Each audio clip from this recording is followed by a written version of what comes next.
The morning Andrea Douglas was sold, the sky over Bristow was the color of a bruise. She stood in the front room of her father's house, the house she had scrubbed, cooked in, and bled for, while two men decided her fate over a pine table. Her father, Holt Douglas, didn't look at her once. Not when he signed his name. Not when he slid the paper across the table. Not when the man across from him, broad-shouldered, quiet as stone, folded it and tucked it inside his coat without a word. Her stepmother, Clara, stood by the window with her arms crossed, watching like a woman who had already moved on. The debt was $400. $400, and Andrea's entire life fit inside it like a coin in a jar. She had known something was wrong when Clara sent her downstairs in her good dress. She hadn't known it would be this. No one had asked her. No one had warned her. She was 22 years old, and she had just been handed to a stranger the way you hand someone a tool you no longer need. The stranger's name was James Christopher. He hadn't smiled, hadn't gloated. He simply stood, buttoned his coat, and looked at her, just once, with eyes that were steady and unreadable. Then he said quietly, "Get your things." And that was that. The ride out to his ranch took the better part of 2 hours, and he didn't speak for most of it. Andrea sat rigid on the wagon seat beside him, her small trunk loaded in the back, her hands folded in her lap like she was trying to hold herself together from the outside. The Oklahoma plains stretched wide and flat around them, pale grass bending under a cold wind, the sky pressing down low and heavy. She studied him from the corner of her eye, the set of his jaw, the way he held the reins loose but certain, like a man who never needed to prove he was in control. He wasn't old, younger than she'd expected. Maybe 30, 32 at most. There was nothing cruel in his face, but there was nothing open in it, either. He was a wall she didn't have the energy to climb. She told herself it didn't matter what kind of man he was. She told herself she would survive this the way she had survived everything else. Quietly, carefully, without expecting anything from anyone. But somewhere beneath all that careful thinking, a small and frightened part of her was counting the miles between her and everything she had ever known, and finding no comfort in the number. Before we go further, if this story is already pulling at something in you, don't just watch it. Hit that like button, subscribe if you're new, and drop a comment telling me where you're watching from. I read every single one. Now, let's get back to Andrea, because what James Christopher does when they arrive at that ranch, she will never see it coming. She had expected a cage. What she got was worse, something she didn't have a word for. The ranch was solid and still, sitting low against the Oklahoma flatlands, like a man who had nothing to prove.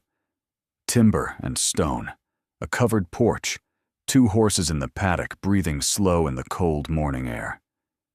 Andrea stepped down from the wagon and stood in the red dirt and felt the silence press against her like a hand on her chest. There were no chains here, no locked gates, no darkness she could point to and call evil. That was the problem. She had spent the entire 2-hour ride preparing herself for cruelty, rehearsing how she would endure it, how she would stay small and survive it. She had built a wall brick by brick on that wagon seat, and now there was nothing to put it against. A ranch hand named Otis nodded at her from the barn without staring, the kind of nod that said, "You're a person and nothing more." James lifted her trunk from the wagon and carried it inside without a word. She followed because she had no other choice, but her eyes moved over everything, every corner, every shadow, searching for the thing that would confirm what she already believed, that this place, like every place before it, would eventually show its teeth.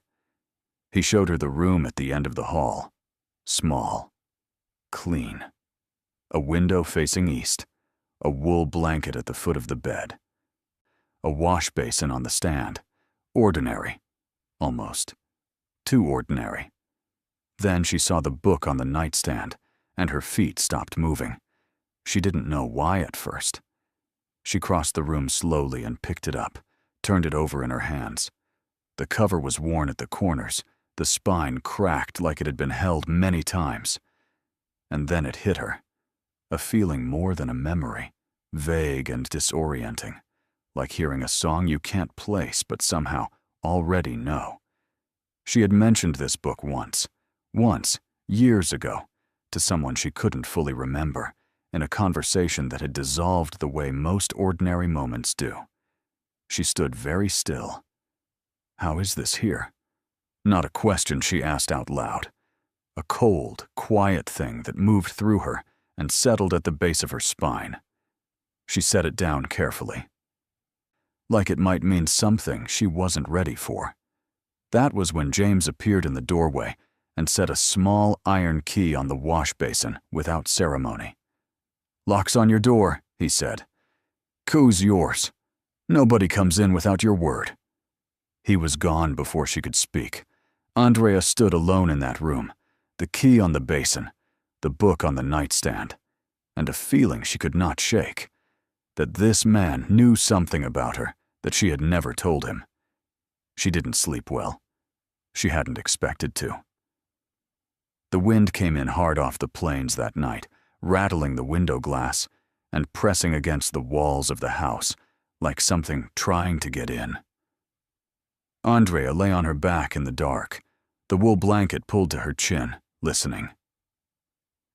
The house settled and creaked around her, the way old timber does in cold weather. Sounds she told herself were normal. Sounds, she told herself, meant nothing. But her mind wouldn't quiet. It kept returning to the book. She had turned the lamp back on twice just to look at it sitting there on the nightstand, its worn cover catching the light, saying nothing and meaning too much. She had tried to logic her way out of the feeling. Maybe it was a coincidence. Maybe it was a common book, widely read, the kind any household might have. Maybe she was looking for shadows in a room that had none. But the feeling wouldn't leave. It sat in her chest like a stone, small and dense and impossible to ignore. By the time gray light began to show at the window, she had slept maybe 2 hours. She rose, washed her face in the cold basin water, dressed, and made a decision. She would not ask him about it. Not yet. Asking meant acknowledging that it mattered. And acknowledging that it mattered meant she was already losing the distance she needed to survive this place. She found James at the kitchen table before sunrise, a cup of coffee in his hand, and a map spread open in front of him. He looked up when she entered but didn't seem surprised. He nodded once toward the stove where a second cup sat waiting, already poured. She almost didn't take it. She stood in the doorway for a moment, measuring the gesture. Was it control dressed as kindness? Or was it simply kindness? She couldn't tell. That was the thing about James Christopher that unsettled her most. With her father, cruelty had always been legible. She could read it in the set of his shoulders, in the way the air changed when he entered a room. With James, there was nothing to read. He was still water, and she didn't know how deep it ran. She took the coffee. She sat across the table from him, not beside him, and wrapped both hands around the cup. They sat in silence for a long moment. Not hostile silence, not comfortable silence, but something in between. Something unnamed. Then he folded the map, pushed back his chair, and said, "I'll show you the land today. You should know where you are." It wasn't a question, but it wasn't a command either. It landed somewhere in the middle, like most things he said.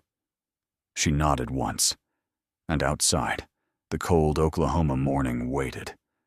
The land was bigger than she had imagined, and he knew every inch of it. James walked ahead of her along the fence line, his boots moving over the frost-hardened ground with the ease of a man who had crossed this same earth 1,000 times. Andrea followed, her coat pulled tight, her breath coming out in small white clouds. He didn't talk much as they walked, just pointed things out with a quiet economy of words. The north pasture, the creek that ran shallow in winter and rose fast in spring, the ridge in the distance where the wind changed direction and you could feel a storm coming before the sky showed it. She listened without responding much, storing everything away the way she had learned to store things. Carefully, privately, where no one could take it from her. But then he stopped at the fence line where one of his horses stood waiting, a dark bay mare with a white mark on her nose, and he did something she didn't expect. He turned to Andrea and held out the rope, not to hand it to her, to show her. "She won't spook if you move slow," he said. "Let her come to you. Don't reach." Andrea looked at the rope, then at the horse, then at him. He wasn't testing her. He wasn't performing patience. He was simply offering her something, a piece of knowledge, given without condition. She took the rope. She moved slow. The mare's ears flicked forward, and then, after a long moment, she dropped her head and stepped closer. It was such a small thing, a horse stepping forward, a rope in her hands. And yet, something about the moment sat wrong with her. Not badly wrong, but the way a picture hangs slightly crooked and you can't stop seeing it. Nobody had shown her how to do something and then simply stepped back. No conditions, no corrections waiting in the wings. Her father had barked and punished. Clara had sighed and taken over. She didn't know what to make of a man who handed her a rope and then got out of the way. She didn't trust it. She wanted to, and that wanting was exactly what frightened her.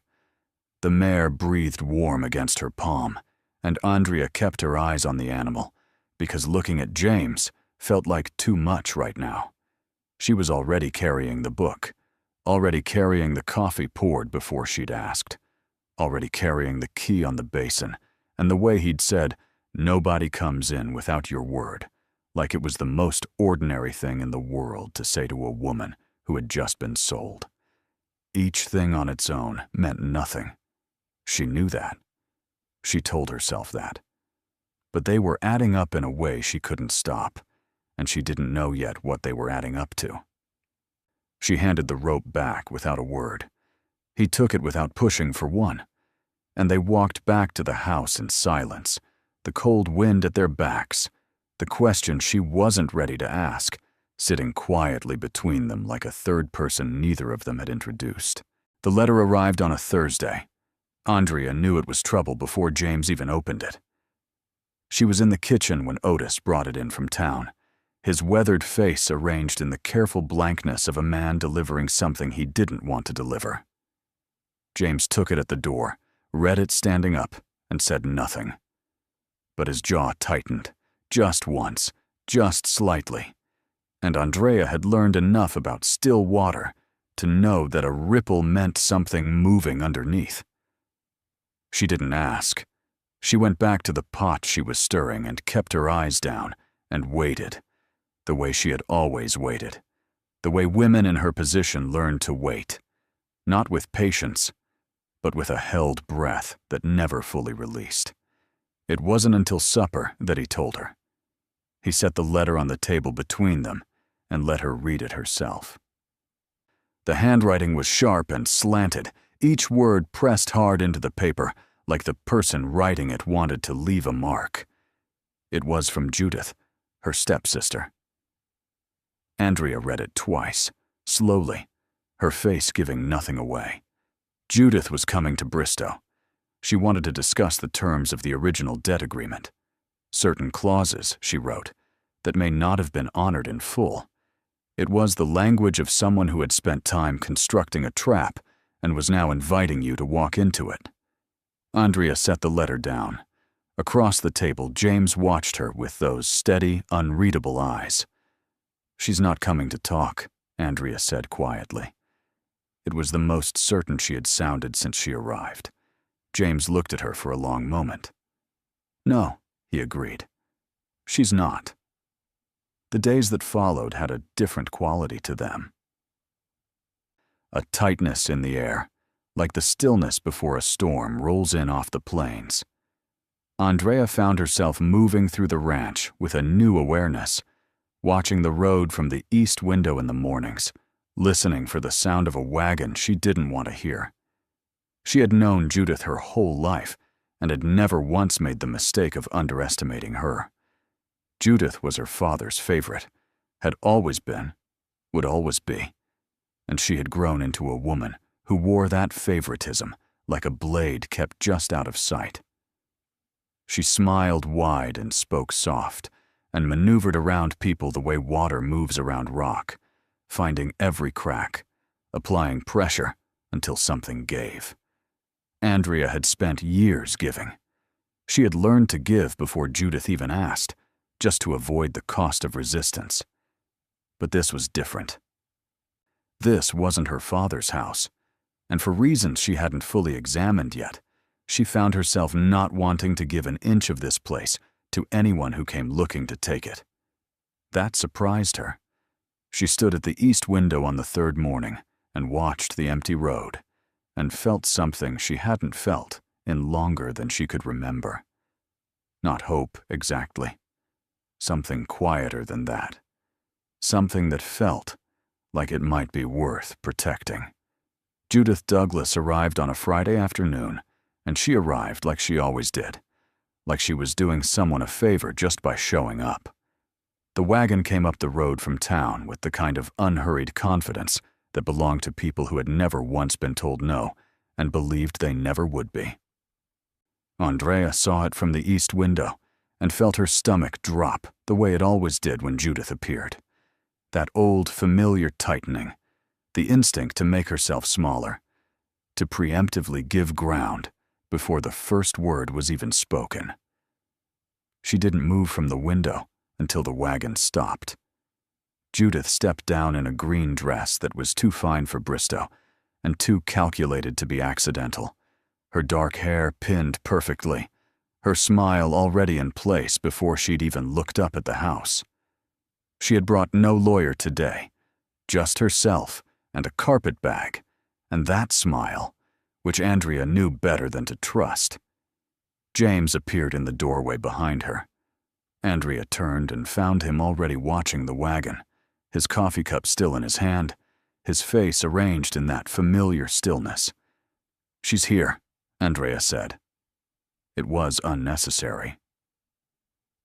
He could see that, but saying it out loud made it real in a way she needed it to be. He set the cup down on the sill.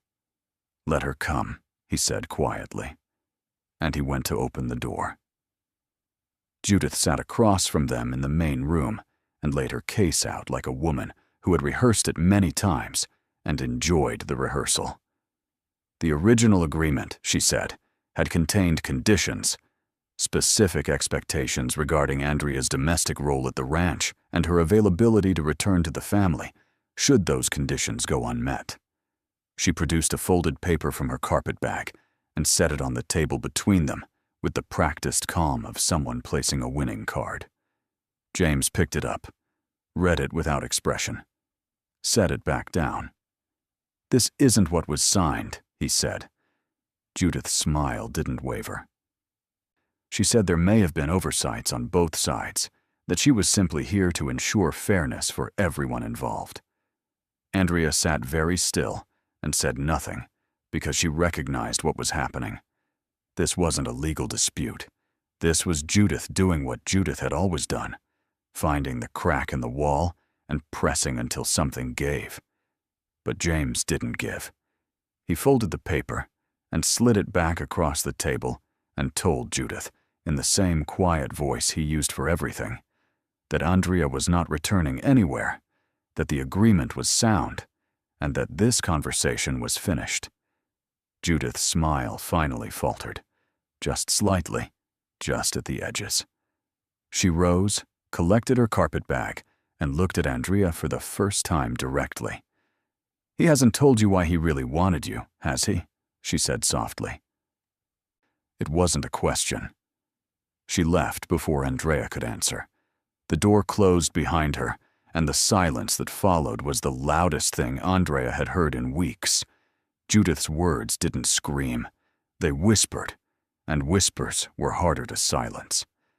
Andrea lay awake that night, turning them over and over, like a stone in her palm.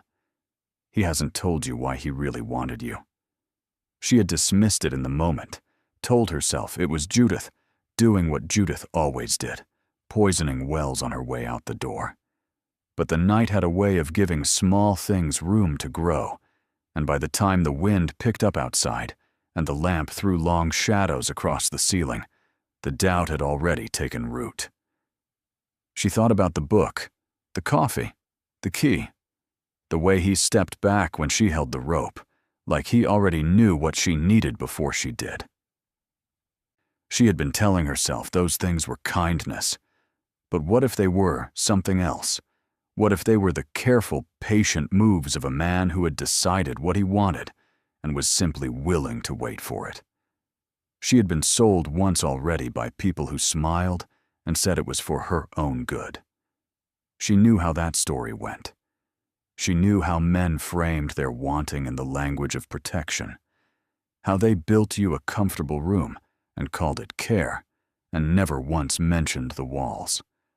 By morning, she had convinced herself of nothing certain, but she had unconvinced herself of the fragile peace she had been building, and that was enough to change everything. She was different at breakfast, and he noticed. She could tell by the way he didn't mention it. That careful, deliberate way he had of giving her space that she now couldn't decide was respectful or strategic. She answered his questions in short sentences, kept her eyes on her plate.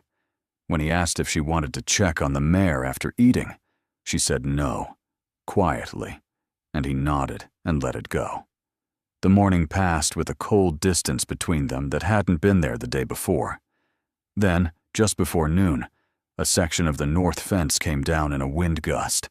3 posts pulled clean from the frozen ground, the wire coiled and dangerous, one of the horses already moving nervously toward the gap. There was no time for distance.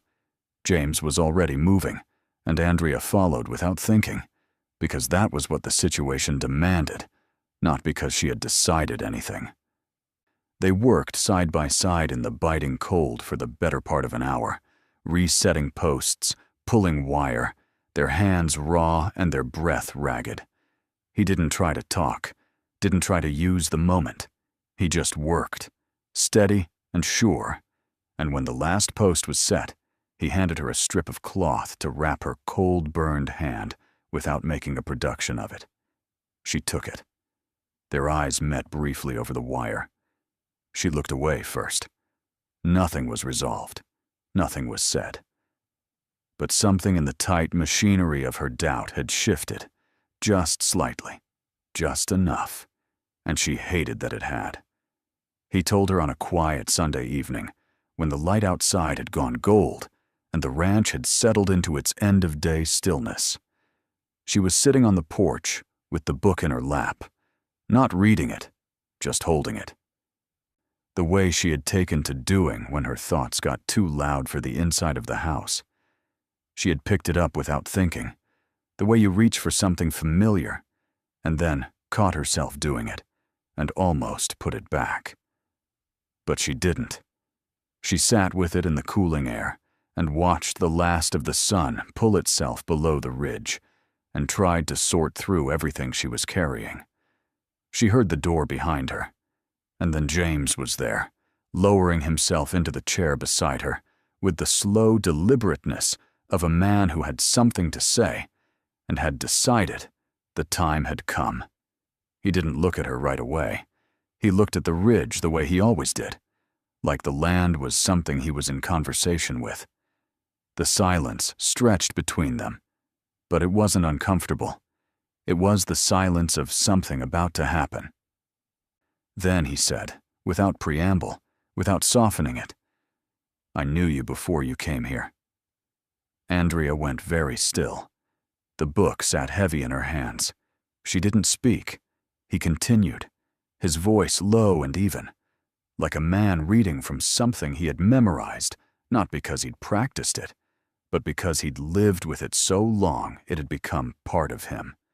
He told her about the market, a Thursday morning, 7 years ago. She had been looking at a display of books at a trader's stall, and he had been passing through Bristow on his way back from buying fence wire. He had stopped because she laughed at something, a quiet laugh, almost to herself, over a passage she'd read standing right there in the street. And it was the kind of laugh that made you want to know what was funny. They had talked for maybe 10 minutes. She had mentioned the book, said it was the kind of story that made the world feel less small. He had remembered it word for word. He had found a copy the following week and bought it, not knowing why exactly, only that it felt important to have. He had thought about going back to Bristow. He never did. Life moved the way life does. Seasons, work, the ranch demanding everything he had. And then word reached him, the way word travels in small territories, that Holt Douglas was looking to settle a debt in a way that no father should settle anything. That there was another man involved, older, with a reputation that made James's stomach turn. He had ridden to her father's house the same week. He had made the offer before anyone else could. Andrea sat without moving through all of it, her hands flat against the cover of the book. When he finished, she looked down at it for a long time. Then she opened it to the first page. In the bottom corner, faint but legible, was a date written in pencil. She did the arithmetic quietly in her head. It was the week after the market. She closed the book carefully. When she looked up at him, her eyes were steady, and her voice, when it finally came, was barely above a whisper. "You kept it all this time?" It wasn't a question. He met her eyes and held them. "Yes," he said simply. And the Oklahoma evening settled around them like it had been waiting for exactly this. Judith came back on a Monday morning with a lawyer and a look on her face like she had already won. The man she brought was thin and pale with a leather satchel and small eyes that moved around the room pricing everything they landed on. His name was Fitch. He introduced himself with the clipped efficiency of someone who charged by the hour and wanted you to know it. They arrived before breakfast, which Andrea understood was intentional.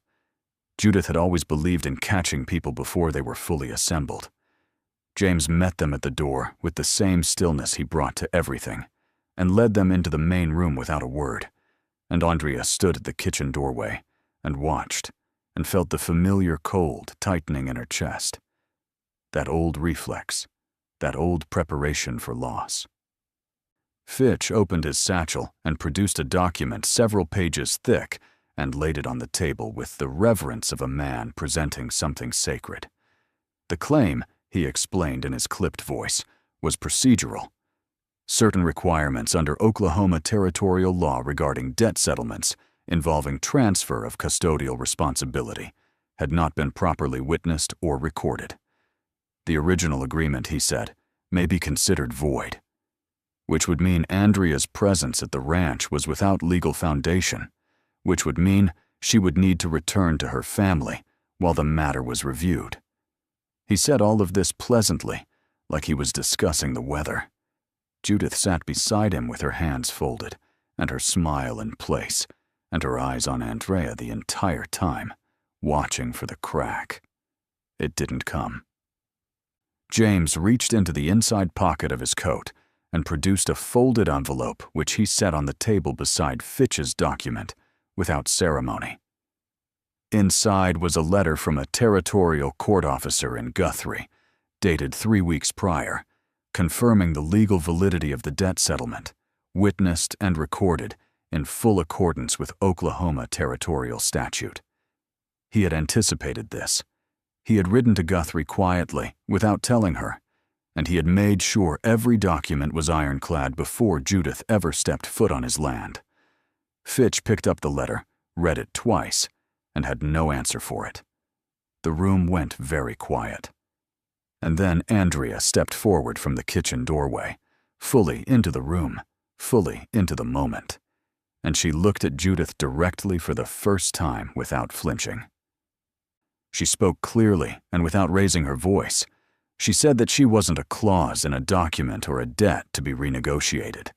She said that she had made her choice, not because she had been told to, not because she had no other option, but because she had found in this place and this man something she had never once been offered by her own blood, the simple dignity of being treated like a person. She said Judith was not welcome here again. Judith's smile finally collapsed entirely. Not dramatically, just gone, like a candle blown out. She rose. Fitch gathered his papers. They left without another word. The door closed behind them, and this time, Andrea was the one who closed it. She turned back to the room. James stood by the table watching her with those steady eyes, and for once, she didn't look away. Spring came to Bristow the way good things always came to Andrea. Quietly, without announcement, like it hadn't wanted to make a fuss. The valley below the ranch went green in the space of a week, the frost pulling back from the earth like it was finally done with something. The horses were restless in the good way, moving along the fence line with their ears forward, and Otis had taken to humming while he worked, which he only did when the season had turned and the world felt manageable again. Andrea moved through the ranch differently now. Not carefully, not braced, just moved, the way a person moves through a place that belongs to them. She had stopped waiting for the other shoe to drop sometime in February, though she couldn't have told you the exact day. It had simply ceased, that constant low-level vigilance, that readiness for things to go wrong.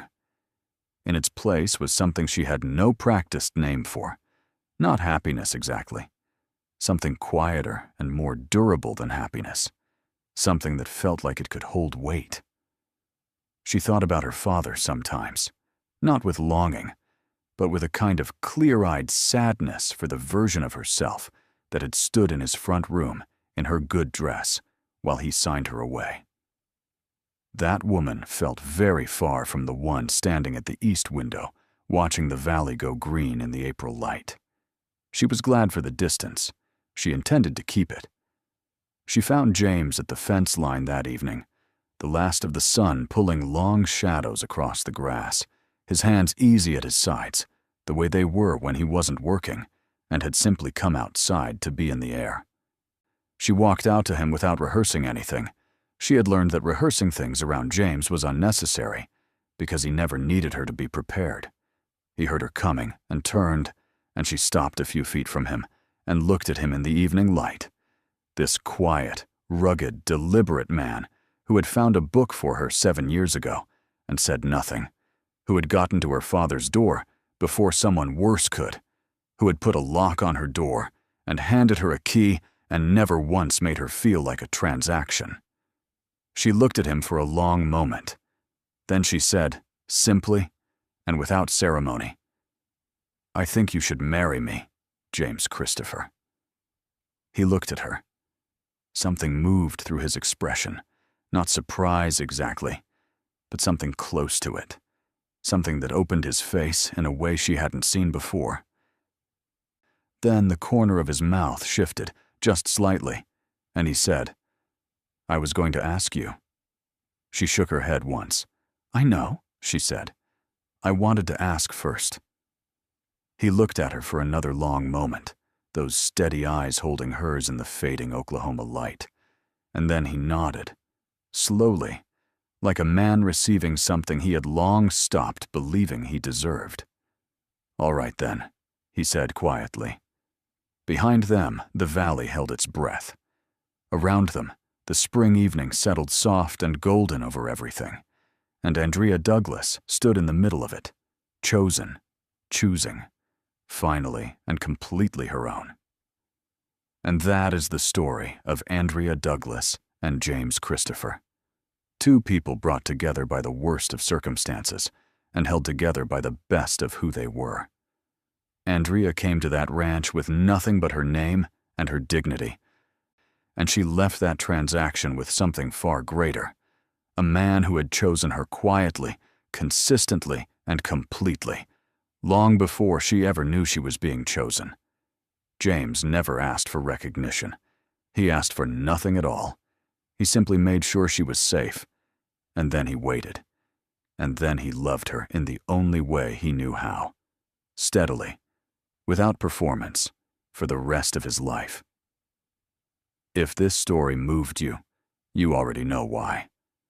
Because somewhere in Andrea's journey is every person who has ever been underestimated, overlooked, or handed off like they didn't matter. And somewhere in James is the quiet hope that someone out there sees us, really sees us, and thinks we are worth remembering. If you made it to the end of this one, you are exactly the kind of viewer this channel exists for. Don't leave just yet. There is another story waiting for you on the screen right now, and I promise it will pull at you just as hard. Click it. You will not regret it.